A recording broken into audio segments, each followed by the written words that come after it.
अध्यक्ष महोदय, सन 2024 चे विधानसभा विधेयक क्रमांक 1 महाराष्ट्र राज्यातील सामाजिक व शैक्षणिक दृष्ट्या मागास वर्गांकरिता आरक्षण विधेयक 2024 विचारात घेण्यात यावे असं मी आपल्या अनुमतीने प्रस्ताव मांडतो।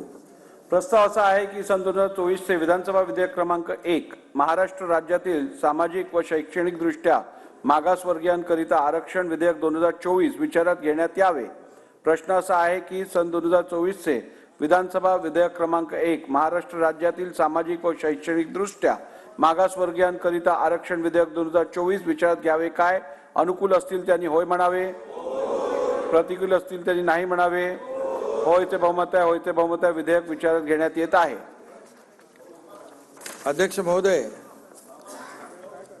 विरोधी पक्ष नेत्यांनी मला या बाबतीमध्ये काही मुद्दे आणि पत्र दिलेलं आहे आणि त्याच्या अनुषंगाने काही मुद्द्यांचं या ठिकाणी मला स्पष्टीकरण देणं आवश्यक आहे।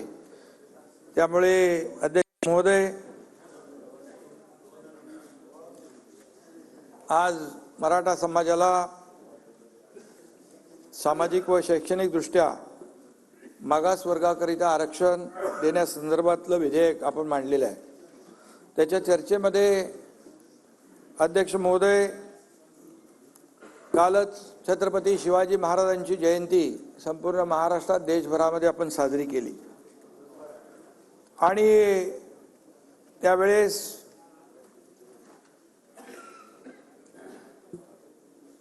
आपण पाहिलं की छत्रपती शिवाजी महाराजांची एक आमच्या दसरा मेळाव्यामध्ये देखील मी शिवाजी महाराजांसमोर नतमस्तक होऊन आपल्याला या मराठा समाज सगळ्यांचाच विषय आहे तो, मराठा समाजाला टिकणारं, कायद्याच्या चौकटीत बसणारं, ओबीसी आणि इतर समाजावर कुठलाही अन्याय न करता, धक्का न लावता आरक्षण देण्याचं एक सगळ्यांचं मत मी त्या ठिकाणी छत्रपती शिवाजी महाराजांसमोर नतमस्तक होऊन शपथ घेतली होती। वस्तुस्थिती होती आणि ते आपण साऱ्या महाराष्ट्राने पाहिलेलं आहे आणि म्हणून त्यावेळेस मराठा समाजाने आरक्षणासाठी जे काही लढा उभारला होता, जे आंदोलन केलं, तो ऐरणीवर होता।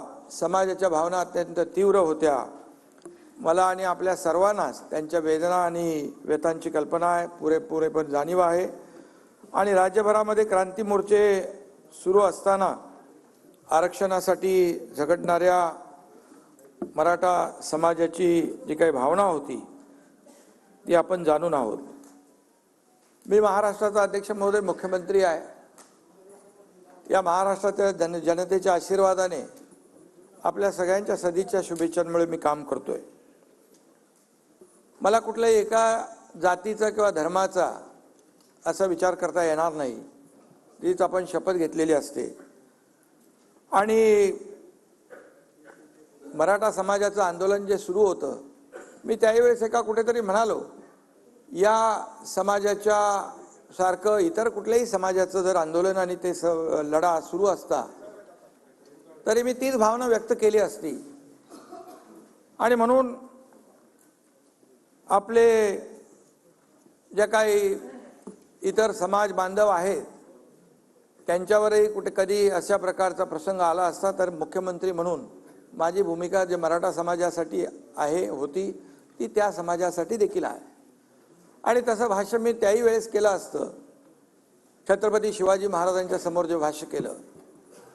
आणि म्हणून अध्यक्ष महोदय, आपले आदरणीय लोकप्रिय प्रधानमंत्री मोदी साहेबांचं एक वाक्य आहे, सगळ्यांना सोबत घेऊन काम करायचं, सबका साथ सबका विकास हा मंत्र त्यांनी देशाला दिला आहे आणि राज्य देखील, या राज्यामध्ये देखील कुठल्याही प्रकारचा दुजाभाव न करता आज सरकार काम करतंय।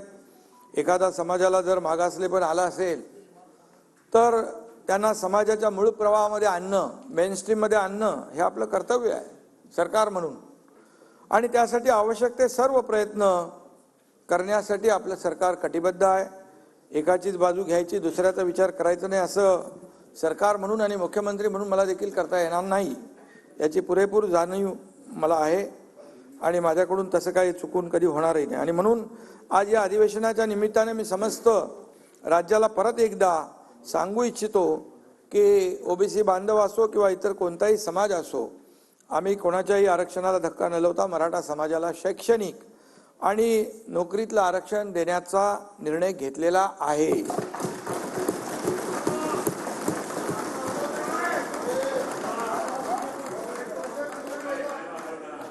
आणि सरकार म्हणून ती आमची जबाबदारी आहे. विरोधी पक्षाचं पण तसा कुठलाही त्याच्यामध्ये आपण एकच मताचे आहोत, एका विचाराचे आहोत. त्याच्यामुळे मी आज काय पॉलिटिकल राजकीय काही भाष्य करणार नाही. आणि